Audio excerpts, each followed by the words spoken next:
Y vamos a ver algunos circuitos integrados que funcionan como amplificador operacional. Vamos a ver un esquema, una revisión muy a grosso modo del esquema básico de un amplificador 741. Esta imagen se las enseñaba el otro día, simplemente para que vean que realmente la construcción interna del amplificador pues no es un dispositivo que tenga uno o dos elementos dentro que funcionan como amplificador, sino que es una estructura relativamente compleja. No pretendo a este nivel que hagan un análisis exhaustivo de esta estructura, ni muchísimo menos, solamente que entiendan cómo se van conectando las etapas entre sí. Fíjense, ahí tenemos el diagrama aún más simplificado de esta estructura que veíamos en la transparencia anterior. Fíjense que solamente un amplificador diferencial operacional de los más sencillos que vamos a usar en el laboratorio, ya este amplificador tiene varias etapas. La primera es la amplificación diferencial. Esta sería la entrada negativa y esta sería la entrada positiva, que está conectada aquí, a este punto exterior. Esto sería un amplificador, esta pareja de transistores es la que hace la función de amplificación diferencial. Vean que se complica un poquito la estructura, metiendo otros dos transistores aquí abajo, que serían básicamente una estructura que nos asegura una corriente estable en estos dos. Vean que la estructura es bastante simétrica. El hecho de que sea simétrica nos ayuda a que el amplificador se comporte prácticamente igual para las dos entradas. Eso quiere decir que se comporta de una forma muy cercana a lo ideal, que se comporta única y exclusivamente como un amplificador diferencial. Entonces, si yo meto aquí a ambos lados la misma tensión, una tensión igual a ambos lados, en principio la salida debería ser cero, porque lo único que amplifica es la diferencia. Ya veremos que por pequeñas diferencias de construcción en la simetría entre los transistores, podría pasar que la amplificación no fuera exactamente cero, es decir, que no se comportara exactamente igual para los dos terminales. Pero eso lo veremos también más adelante. Esta sería la primera etapa, y esta es la que nosotros consideramos etapa de pequeña señal. Cojo la entrada, la diferencia de las entradas, y la mando hacia la salida estaría aquí, la salida de esta etapa, la mando hacia la salida, no muy amplificada, pero sí respetando mucho la forma de la señal de entrada.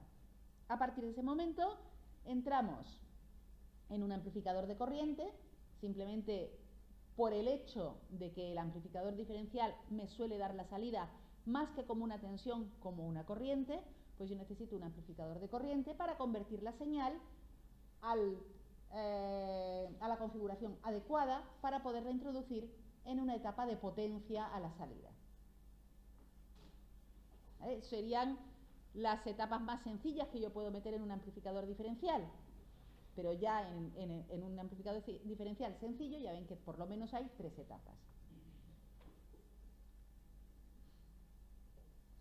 Desviaciones de esa amplificación respecto de la ideal. Bueno, una vez que somos conscientes de que esa estructura tiene un montón de componentes dentro, ya sabemos que va a ser muy difícil que se comporte como un cuadripolo lineal perfecto.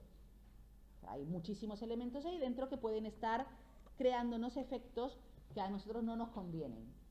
Lo más fácil de ver sería el pensar que como un transistor siempre va a estar construido con un material semiconductor que está organizado en varias capas que son paralelas entre sí, pues lo normal es que esas capas paralelas, si acumulan cierta carga, que la deben acumular para colocarse en sus puntos de operación correspondientes, si acumulan cierta carga, van a presentar un cierto efecto capacitivo. Efecto capacitivo, pues se altera automáticamente la respuesta en frecuencia. Para determinadas frecuencias ese efecto capacitivo va a ser despreciable, pero para otras frecuencias a lo mejor va a estar introduciendo una impedancia capacitiva relativamente importante que produzca una atenuación de la señal. Entonces eso sería quizá lo más fácil de ver. Pero hay otra serie de desviaciones que hemos ido comentando también en la transparencia anterior, que vamos a tener que considerar y que vamos a tener que intentar minimizar en el funcionamiento práctico. En este curso solamente las vamos a enunciar para que tengan ustedes los conceptos claros. Ya el curso que viene podrán medir algunas de ellas, incluso en el laboratorio. La primera sería el voltaje de entrada de offset. Eso es lo que les comentaba antes. Cuando yo tengo la misma señal en los dos terminales, en principio la salida debería ser 0. Sin embargo, para conseguir una salida 0, con dos señales de entrada muy parecidas, en la mayoría de los amplificadores hace falta una pequeña diferencia de tensión a la entrada. Es decir, es como el error que nosotros cometemos cuando pesamos algo en una báscula. Si yo peso algo en una báscula, yo espero que si no tengo nada encima de la báscula marque exactamente 0, ¿verdad? Es su modo relajado de funcionamiento. Sin embargo, todos sabemos que puede haber una pequeña desviación de 0 y que normalmente hay una ruedilla o un botón que sirve para compensar esa tara de la báscula y ponerla a 0. Bueno, pues en un amplificador operacional pasa exactamente lo mismo. En principio, si las dos señales de entrada, tanto la positiva como la negativa, son iguales exactamente entre sí, y en especial cuando la estamos conectando a 0, es decir, a tierra, a la referencia de mi circuito, la salida debería ser 0, pero en general es un poquito diferente de 0. ¿Qué hago yo? No pulso un botón, debería conectar una pequeña fuente de tensión a la salida, suficiente como para anular la salida en el 0. En la práctica, en lugar de poner una fuente de tensión, que sería complicado de configurar, lo que se hace es que en el propio circuito operacional se incluye una especie de circuito de compensación y se indica la resistencia que habría que poner entre esos terminales. Esos son los terminales 1 y 5, que recordarán que en el laboratorio decíamos que no se utilizan en este curso, no nos hace falta. Entre esos dos terminales podemos poner resistencias hasta encontrar el valor que hace 0 la salida para un 0 a la entrada, a las dos entradas. ¿Vale? Eso sería el voltaje de entrada de offset. También tendríamos una corriente de entrada que podríamos llamarla de offset o corriente de entrada del punto de polarización, vías, que sería lo que representa la no idealidad de que las corrientes de entrada tienen que ser 0. Es decir, nosotros en nuestro amplificador operacional normalmente consideramos que las corrientes de entrada al amplificador son nulas. Pero si uno ve la estructura de la etapa de entrada, nos damos cuenta de que para que este sistema funcione, estos transistores, en el tema 5 vamos a hablar en detalle de los transistores BJT, estos son simplemente un tipo de transistor que para que funcione necesitan una pequeña corriente de entrada en el terminal de la base. Este es el terminal de la base. Esa pequeña corriente de entrada puede ser del orden de 100 veces inferior a la corriente que está circulando en esta dirección.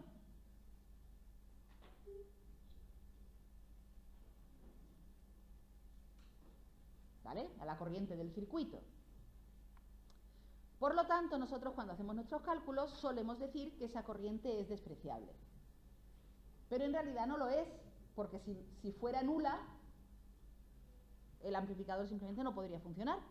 Entonces, en una primera aproximación a las desviaciones de la idealidad, tendremos que decir que existen esas corrientes.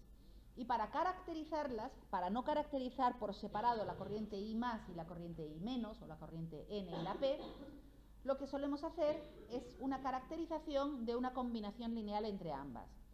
La de offset sería la diferencia entre las dos corrientes de entrada, y la bias, la del punto de operación, sería el promedio entre las dos corrientes de entrada.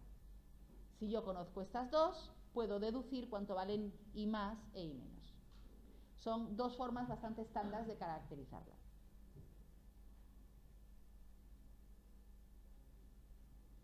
Cuanto menores sean estas corrientes de polarización y de offset, mayor puedo considerar que es la resistencia de entrada de nuestro amplificador. Sí, puedo repetir. Lo que decía es que el hecho de que las corrientes sean muy reducidas y más y menos sean muy reducidas es dependiente de la aproximación que yo hacía de que la resistencia de entrada a mi amplificador es muy grande, es decir, es compatible con esa aproximación. Yo cuando digo que la resistencia de entrada del amplificador es muy muy grande, estoy diciendo indirectamente que las corrientes de entrada son muy muy pequeñas. Cuanto mejor se cumple la aproximación de impedancia de entrada grande, mejor se cumple la aproximación de corrientes de entrada pequeñas. ¿Ahora sí?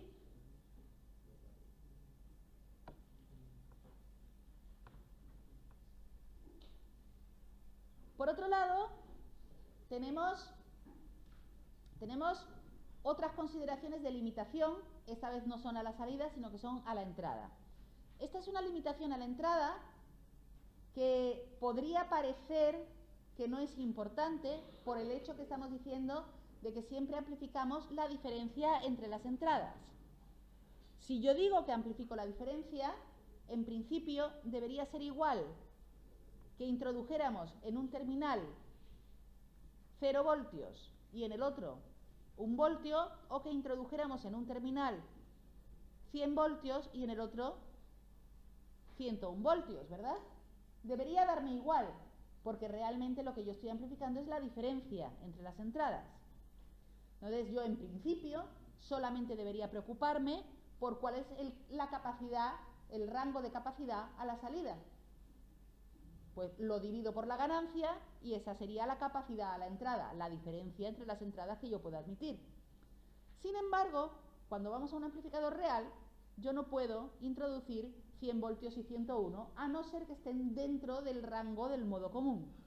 Eso quiere decir, ¿cuánto vale el mayor valor de voltaje igual en los dos terminales que yo puedo introducir en el amplificador sin que deje de funcionar bien, dentro de su zona de funcionamiento?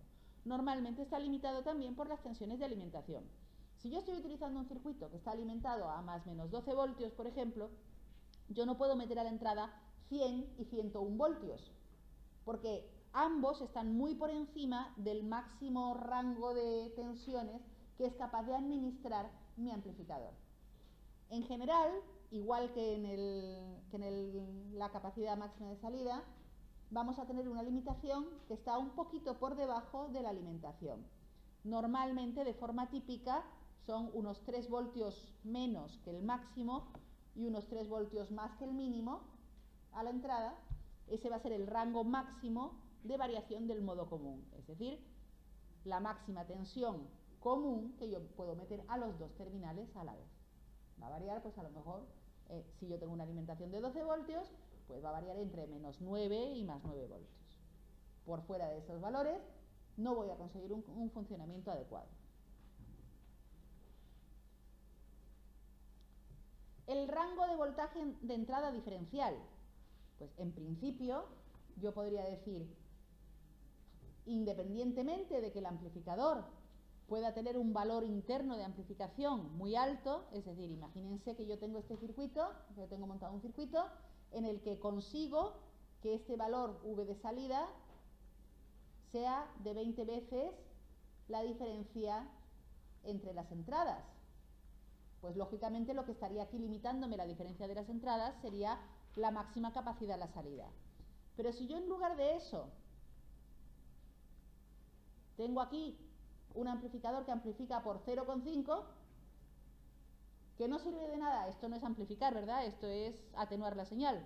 No es muy útil, pero si yo lo configuro de forma que la amplificación es de 0,5, entonces en principio la diferencia entre las entradas podría ser pues, mucho mayor, ¿no? Si esta alimentación es, como estamos hablando siempre, de 12 voltios y menos 12 voltios, pues yo a lo mejor podría tener una entrada de 24 voltios que al amplificar se me quedan en 12. Bueno, pues eso no es posible en general, porque el rango de variación a la entrada, la diferencia entre las entradas, también tiene que estar entre unos límites máximos. Normalmente está entre el máximo de la alimentación y el mínimo de la alimentación, también quitándole una pequeña cantidad. Normalmente el máximo rango de variación pues puede ser en este caso de casi 24 voltios.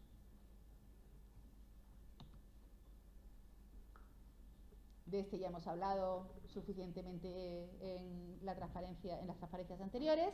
Este sería el máximo rango a la salida.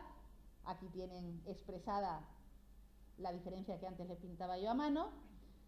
Si la señal superara este máximo valor, pues se vería recortada al valor máximo que me pueda dar la capacidad, el máximo rango de voltaje a la salida.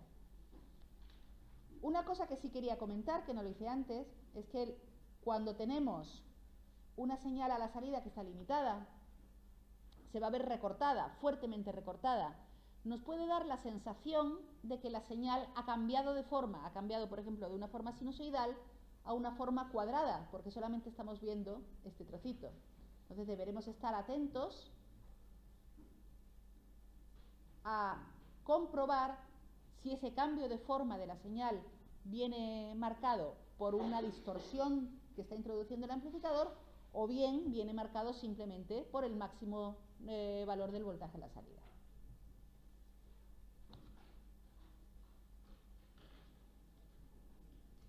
La ganancia diferencial.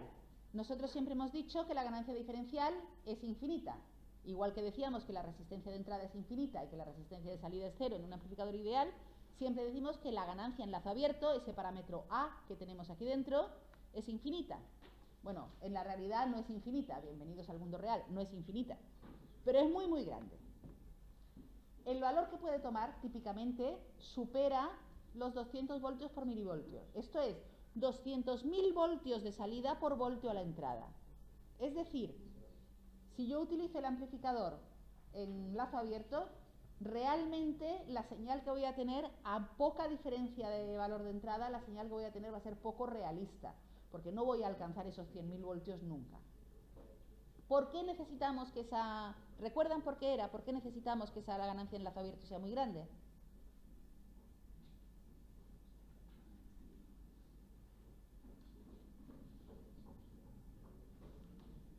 Les voy a recordar la transparencia en la que hemos hablado de eso.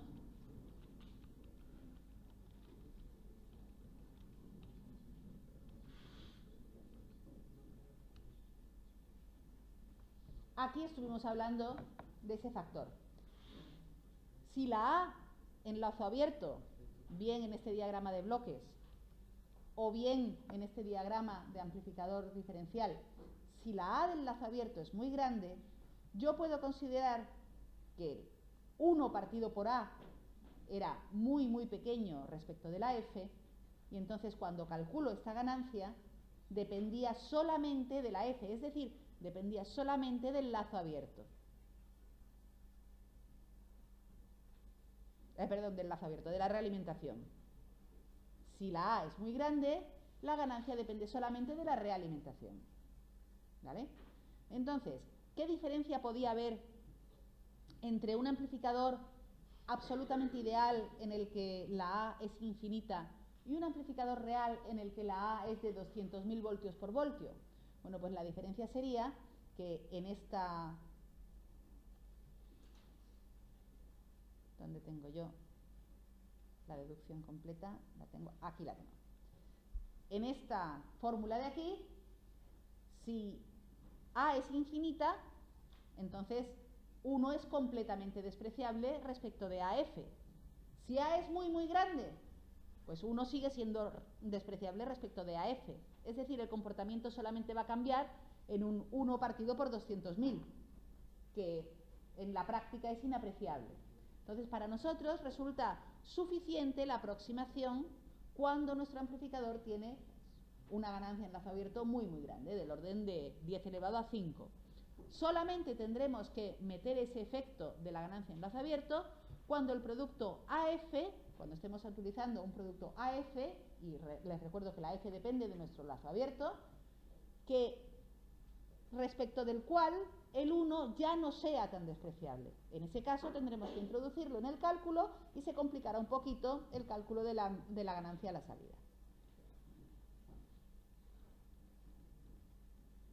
Pero para los valores que estamos manejando nosotros, pues no es algo que nos deba preocupar.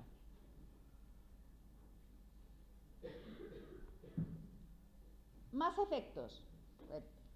¿El comportamiento en frecuencia de qué depende?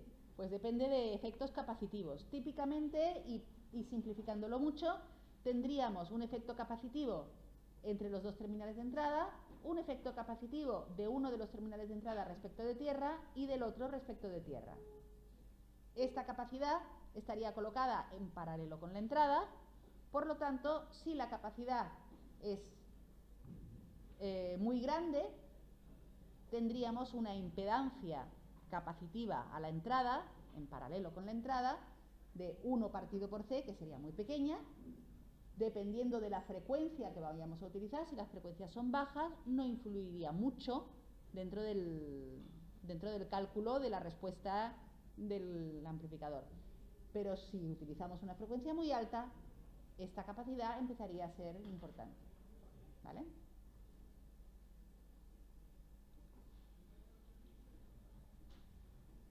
La resistencia de entrada, este factor de aquí, la resistencia de entrada, nosotros consideramos que es infinita, en la realidad pues no es infinita, pero es muy muy grande.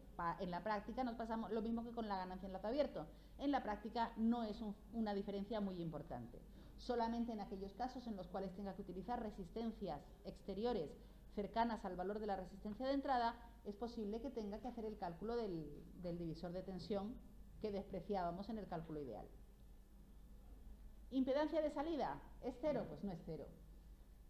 Si tiene un valor apreciable, siempre dependiendo de la resistencia de carga que le vayamos a poner a la salida, pues tendremos que considerar si esta impedancia de carga, si esta impedancia de salida es realmente despreciable respecto de la de carga. Normalmente esto se soluciona cuando cogemos la hoja de características y decimos, nosotros vamos a utilizar una resistencia de carga de tal valor, ¿cuál es el amplificador que me sirve para esa resistencia de carga?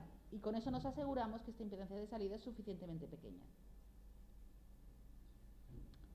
Y creo que por último, la relación de rechazo a modo común, y es que yo siempre les cuento que el amplificador amplifica la diferencia, pero resulta que el modo común también lo amplifica. Es decir, si yo tengo, lo veíamos con el offset un poquito ya, si yo tengo 0 voltios a la entrada en los dos terminales, la salida no es 0. Pero es que si yo a la entrada en lugar de 0 pongo 5 voltios en los dos terminales, la salida es distinta. No es 0, pero es distinta. ¿Vale? Cuanto mayor sea el modo común, es decir, cuanto mayor sea el valor sobre el cual yo estoy montando la diferencia a la entrada, mayor será el valor de la salida. Realmente, si yo metiera solamente dos valores iguales a la entrada, ese amplificador está amplificando. Lo que pasa es que lo que amplifica es una porquería, amplifica con un valor de ganancia muy muy bajo. Normalmente la ganancia del amplificador diferencial, que es esta, que es la que a nosotros nos interesa para el modo de trabajo, la ganancia diferencial, esta sería la A que consideramos en lazo abierto, que es muy muy grande, y esta de aquí, la del modo común, sería una ganancia muy muy pequeña, de tal modo que la fracción ganancia diferencial partido por ganancia de modo común es muy grande, tiende a infinito. Si A tiende a infinito, pues esta diferencia respecto de un valor, esta razón respecto de un valor muy muy pequeño sería todavía con más razón infinita. En la práctica, pues el valor que toma es muy grande, es del orden de los 80 decibelios. Fíjense, 80 decibelios sería como calculando el logaritmo de esa diferencia, es decir, que tenemos aquí del orden de 10 elevado a 8 o 10 elevado a 4, si lo ponemos como 20 logaritmo de la tensión. 10 elevado a 4, lo cual es bastante grande. Es suficiente como para despreciar la ganancia en modo común. Y ahora, limitaciones temporales. Pues básicamente la de frecuencia que decíamos, que está muy relacionada con esta, que es el slew rate. A veces tenemos una tensión de entrada tan rápida que la salida necesita hacer una variación muy rápida de tensiones, y esa variación rápida de tensiones supera la máxima pendiente que es capaz de administrar mi amplificador a la salida. Esta máxima pendiente que es capaz de darme a la salida se llama slew rate. Se calcula o se mide en condiciones muy extremas y sería simplemente la máxima pendiente que puede tener una señal a la salida. Si la señal es sinusoidal, en el punto de máxima pendiente, que es aquí, en ese cambio, este de aquí, tendríamos que comprobar que esa máxima pendiente es menor que la máxima que me da el circuito. Si no lo es, ¿qué va a pasar? Pues que el amplificador me va a devolver una señal de salida que no coincide con la que yo esperaba, sino que está limitada a esa pendiente máxima, es decir, la deforma un poco. Este ya lo hemos visto. Bien, pues con eso hemos terminado con todas las características que se separan de la idealidad. Cuando volvamos del descanso, veremos algunos de estos parámetros, cómo encontrarlos en la hoja de características.